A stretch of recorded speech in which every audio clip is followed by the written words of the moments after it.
Welcome to Women's Wealth, the podcast with me, Joanne. Hello, welcome back to another episode of Wealth with Joanne, and welcome to my new microphone. If you've been listening over the past few months, you may have noticed the odd clunk and click, and I was using a lapel mic because I was like, you know what, I don't want a full mic. I don't want to sit with a mic in front of me. I want to be different. I want to be free. Anyway, it didn't work out. Me and the lapel mic, I just use my hands too much. And if you watch this on YouTube, you would see that I use my hands a lot. I'm playing with my hair all of the time, which is not a bad thing. But when you're recording a podcast and you keep hitting the mic, then it can be. But I'm liking it. I actually feel a bit more professional today with the new mic. This is the first podcast I'm recording with the mic. So let's see. Maybe you can help me out because I'm not sure whether or not I need this foamy thing on. I kind of like it better without, aesthetically, but is that, do we look at aesthetics or do we look at the technical side of it? We'll see. Let's see. You can let me know if I need the foamy thing. Let me know if I need the foamy thing on. So let's get into today's topic, and I want to talk about the evolving world of health and beauty. And when I'm talking about beauty, not so much makeup, but more so skincare, because I'm not a big makeup fan, if I'm honest. I never have been, but I do think that might just be an example of how the beauty world, the beauty industry has changed from when I was growing up. I was a teenager in the late 90s.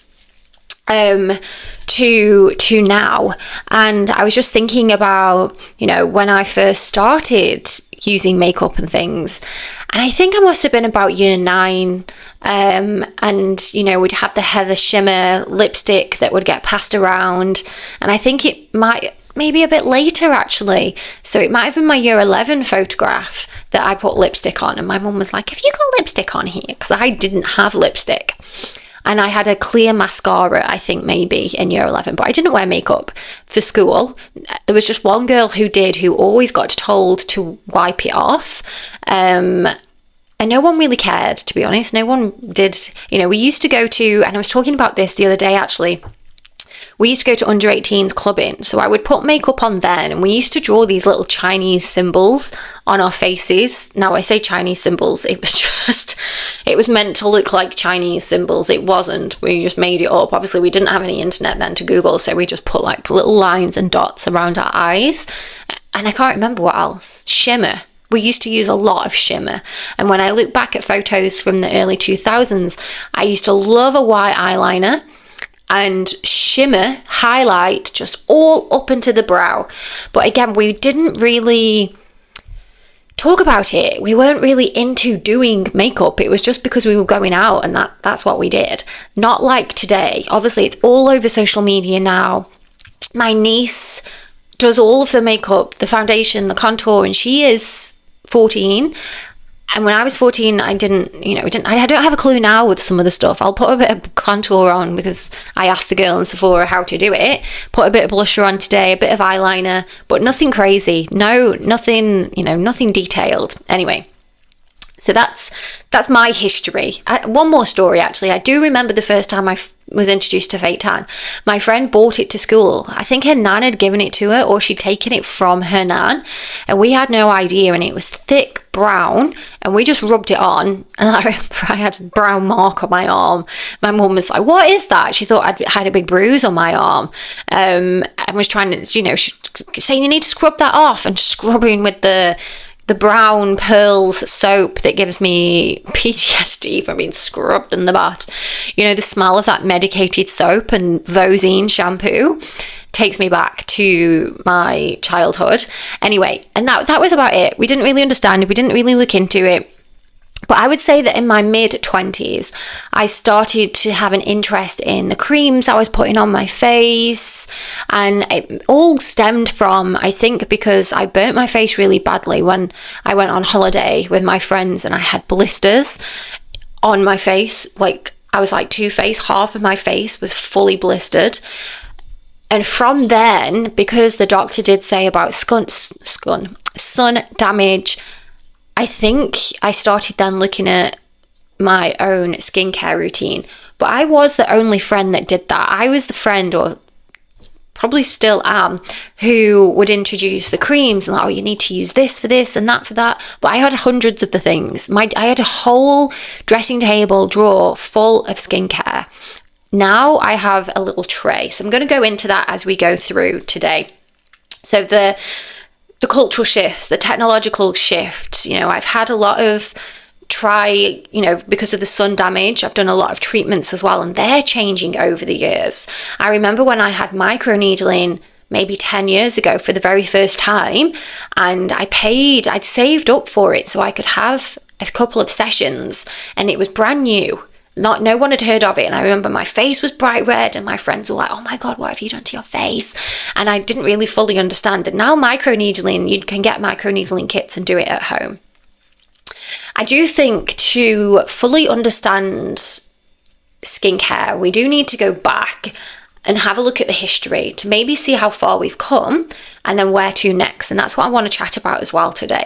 So when I was doing my research for the podcast today, the furthest back that I found was, and I didn't go too deep because this is not a history lesson, but was the Egyptian times. And I'm sure that you've all heard the story of Cleopatra used to bathe in milk, which makes me feel a bit sick. I think it put me off, but she believed that was anti-aging. So even then, it was a thing that, there wasn't social media telling her that she needed to do that, but there was obviously something going on that women at the time, and I'm just going to refer to women throughout this because I didn't do any research for men's health and beauty, but women obviously had that need or want or desire to keep themselves looking good.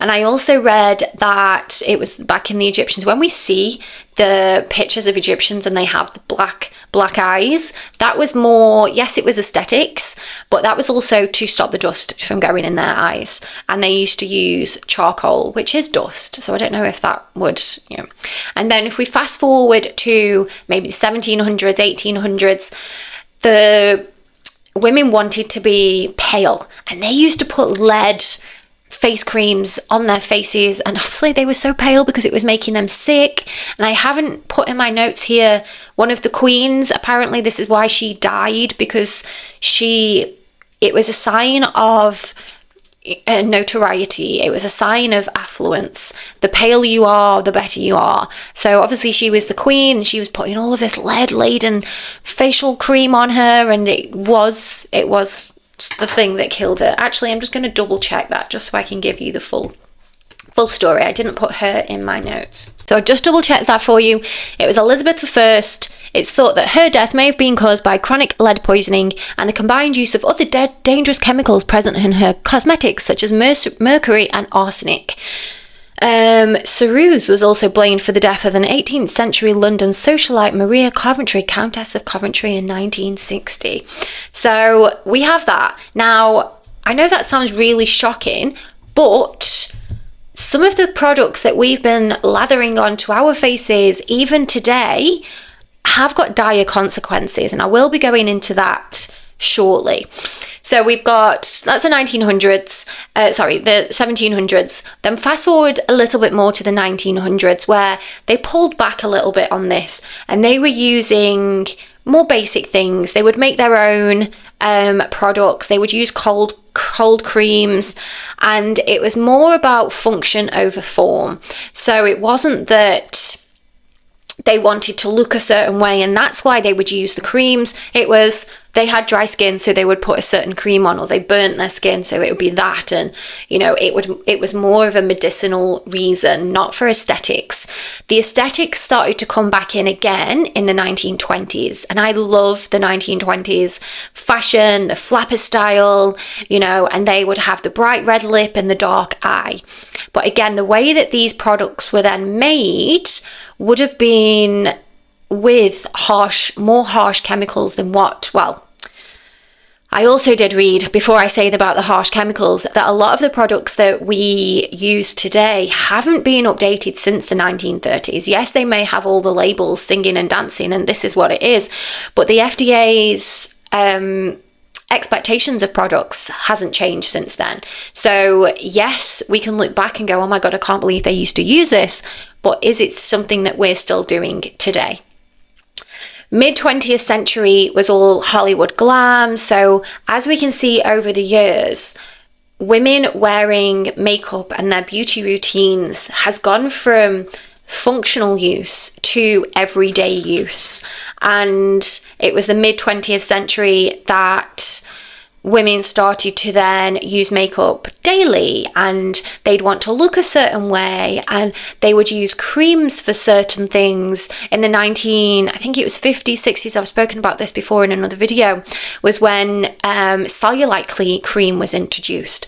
And suddenly over the years, then we were told like, oh, you've got this, you need this. You're aging, you need this. You have dark spots, you need this. You go in the sun, you need this. And it was more consumerism, and we left the functionality aside and went for more desires. And over the recent years, so through the 2010s, and obviously now we're in nearly mid 2020s, that we started to then look more at clean beauty, sustainable beauty, people looking at what they're actually putting on their skin, but then at the same time more consumerism, because we have social media and we know more about products than ever before, but there are also more products than ever before. And where will this end? Is it just going to be, over consumerism, or are we really going to start pulling back? Because a lot of the products now are sustainable, and I think to be sustainable we don't need to have all of those products. And people are really looking at, myself included here, I've really pulled back on all of my products, and I do make my own using essential oils and fractionated coconut oil. So that's my base, and I'll use that to clean my face as well, and pulling back on products that are full of ingredients. And I love the ordinary products because they are just so basic, and what is on the label is exactly what is in the bottle. But again, I'm going to go into that a little bit more now we've done the history.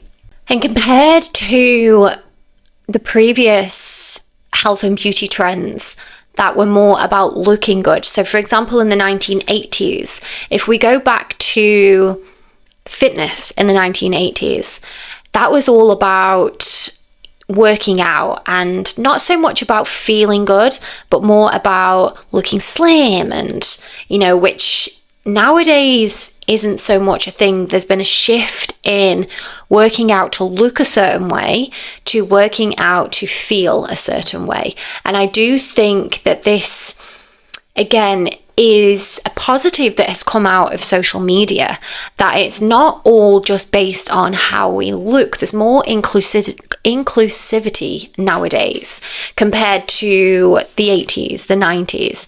So when I was growing up, models would all look a certain way. They were all very slim, and I've spoken about this before, but if someone asked you that, does my bum look big in this, the answer would need to be no. But now I think it's any size. People want their bums to look big. We're going to the gym now, squatting, but not just to get that big juicy bum. Well, some of you might, but I know when I go to the gym, I know aesthetically I'm never going to have a big juicy bum. Like, I've come to terms with that. That's not the way that I'm built. But when I'm doing squats, I'm thinking about my hips. I'm thinking about the strength that I'm getting here. I'm thinking about my knees and my joints. So I'm not squatting to get the big juicy bum. I'm squatting because of the longevity, to allow my body to work for me for longer periods of time, to help me strengthen my core. So how I feel, and not just about how I look. Another difference is that companies do not have to just rely now solely on advertising. Companies can rely on people like myself. They could reach out to me and say, oh, we'd love you to share this product. And I have had people reaching out to me, actually. Some of the products that I don't agree with, so I'm not, I I turn it down because I'm like, no, that's not for me. A lot of them are in the US, and when I tell them I'm in the UAE, they don't have shipping here, so it's a no-go. But that happens. So what they do is they reach out to people on social media. We'll send you this free sample if you share. And then, of course, that was also how influencers were also born, from, sharing these products. Now, there's an upside and a downside to this, because a lot of these influencers will, of course, it's their job. So they're going to accept products, they're going to share products that they may not actually use in real life, or like in real life, or actually have any benefits from in real life, because they're doing it because they're getting paid. So that's one of the downsides. But an upside to that is the average Joe, I am the average Joe, that I can then see these trends and try them out for myself and learn and educate myself through what we're being shown on social media, the different people using the products, and being able to put together what will be positive for me to use, or what's going to be good for my skin or my age range, compared to back in the day when it was just an advert in a magazine and you didn't really have any clue what you were doing, what you were putting on your skin. And just think about how quickly trends take off because of what's shared on social media. Contouring, I'm guessing, has been used for years and years and years within models and the film industry, and all it took was a few people sharing how to contour on social media, and everyone is doing it. And just staying with social media and technology just for a little bit longer, that, think about other trends like this clean girl beauty that has taken off recently. You've got the likes of Hailey Bieber, who wears very minimalistic, looks like she's wearing very, very minimalistic makeup. And then you have the beauty influencers that then copy and share. And Korean beauty is a very big thing nowadays, that people want to have this flawless skin. Now, yes, I am on board with that, because personally, I don't think women need to, unless you love doing your makeup every single day. But I love to see the natural. I love when, girls on social media just have their natural skin out, their natural eyes, because I think the downside of this is, this has all come from filters. So, gone are the days when the filter we use was just the dog ears and the dog tongue on Snapchat. You can now literally change everything on your face with a click of a button. And no one would ever really know, because it's so good now. I was playing around with some of the yeah. You can tell that I'm a millennial because I'm like, I was playing around with it. I've got no idea what I was doing though. Just putting on like blusher and highlight and mascara. You can literally do a full face of makeup on these things. Now, when I looked at it, I was like, oh my God, I look ridiculous, because I'm not used to seeing myself like that. But there would be girls who are a lot younger than me. My niece, for one of them, her WhatsApp picture I clicked on the other day, and I was like, oh my God, who is she? She looks about 24, but it's all a big filter. And what I think has happened is then from these filters that people have forgotten that we have pores, we have spots, we have freckles. Now, freckles is another trend that they've seen, that people are actually drawing them on, and you can buy an actual freckle pen, which again is a little bit crazy. Hello, millennial. But why not just embrace your own natural skin? Why are we covering up? Why are we trying to hide all of these blemishes when, and again, I know women who suffer with acne and spots, and yes, of course you want to cover those up. What I'm talking about is just everyday blemishes, your freckles, your little red marks that we have. And the rise of the filter has then kind of, I think, made women a little bit more, what's the word I'm after? Conscious about the way that their skin looks, whereas we wouldn't have had that before, because we were very aware of how real skin looks. But now everyone can just cover up their skin through these filters.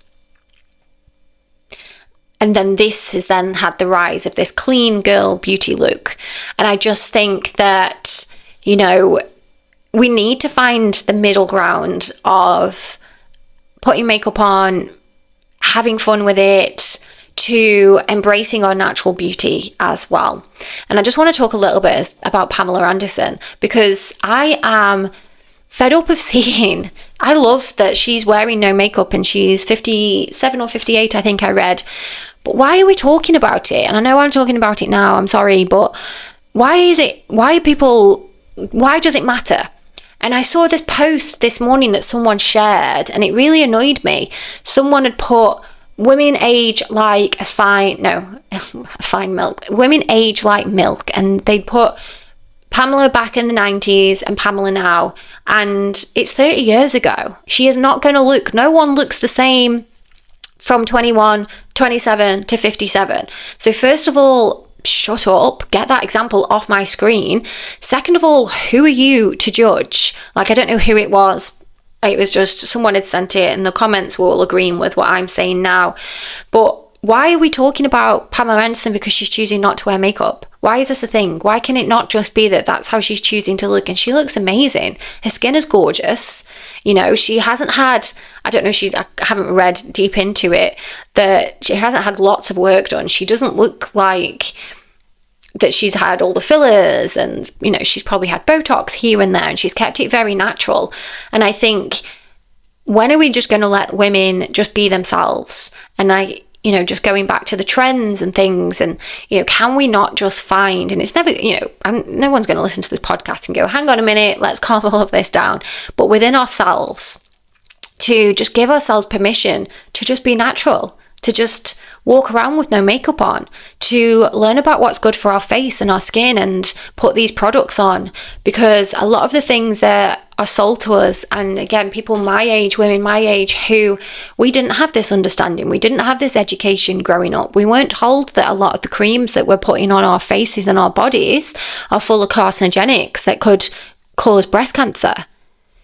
And a lot of young girls, I don't think we have the clean beauty, but then we have also putting the makeup on every single day. And I think there needs to be a ground between, we don't do that every day because we know it's not good for us.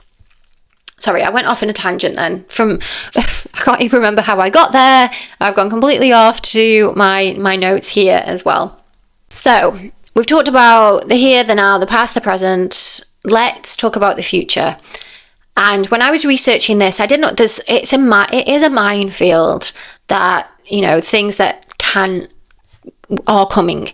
Some of the things that I read about and I didn't fully understand, so I'm not going to talk about it on the podcast, but products that match your DNA. So taking samples of your DNA to see what you actually need to put on your skin and what your body needs, which sounds amazing actually. But again, I can't go into too much detail because I was reading it. I was like, oh my God, this makes no sense to me right now. But from what I can gather is DNA, they look at what you need and they advise you on that. There was also devices like an Apple Watch or the rings that people wear that are for more skin and beauty. So when your skin is becoming dehydrated, it will ping and tell you that you need to drink some water, you know, that kind of thing. And you need to reapply your SPF, or your skin is oily today, so you need to eat X, Y, and Z. And it sounds amazing. It really sounds to me like a full understanding of what goes in our bodies comes out. And I do feel like the understanding of gut health and beauty is also on the rise. People really learning that, you know, diet plays a huge part in obviously everything, but the way that your hair grows, your skin. And since I've not drank alcohol for, I've forgotten now, nearly 5 years. And I used to hate my dark circles under my eyes. And since I've stopped drinking alcohol, I look back at pictures and I think, oh my God, I look older then than I do now. And that's because I do pay more attention to what goes in. So less sugar, of course, no alcohol at all is complete less sugar straight away. More greens, since I've started eating meat, I've noticed a change in my skin. I'm not as pale since I've been getting more vitamin D also as well. So these things are coming.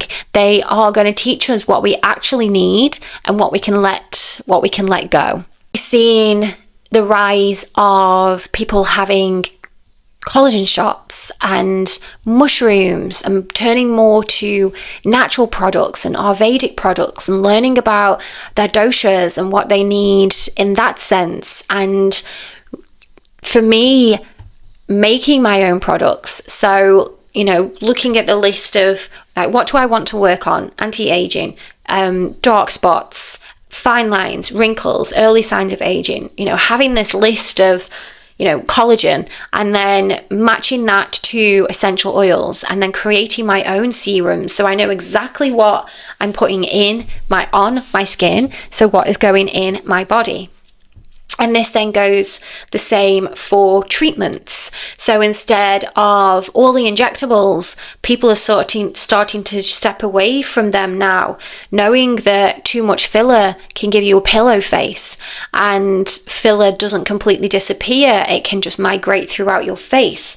So instead of opting for fillers and Botox, people are opting for treatments such as, I've already mentioned, microneedling, treatments that it's still injectables, but they enhance the collagen in your skin. So skin boosters, I see a lot of those. I read about them. Collagen shots, adaptogenic teas and lattes, all of these things where we're putting, eating good, drinking the teas, and really thinking about nurturing inside so that then it shows on the outside, which I think we were missing that 5, 10, 20 years ago. It was more about let's layer it on and buy into this consumerism. And again, you might argue that is still then consumerism, but I do think looking at the more natural products, the planet Earth gives us everything that we need. And personally, for me, the way that I look at my skincare is if I can't read the name of it, if I'm not sure what it is, or there's too many things on the back of the product, I'm like, absolutely not, that's not going on my skin, because we need to know what's going in. And if it's, a paraben over a jasmine oil, for example, I'm just saying jasmine because there's a jasmine plant outside, then I'm going to go for the jasmine oil. I'm going to learn about what that does to my skin, and I'm going to go for that instead of the expensive product that's giving me all of these promises, but I don't know what's actually in there. And I think maybe this is the time so yes, we have the social media, the consumerism that pushes all of these things. So we are over stimulated. We do have a lot of choice. However, then that gives us what we need to do is empower ourselves here to take what we need, leave what we don't. And I do think that maybe coming forward from what I've been reading, coming through from 2025 is more of that, more of an understanding, more of clean beauty in a sense of we're not faking it. So it's not just looks like we've got a clean face, but actual clean beauty.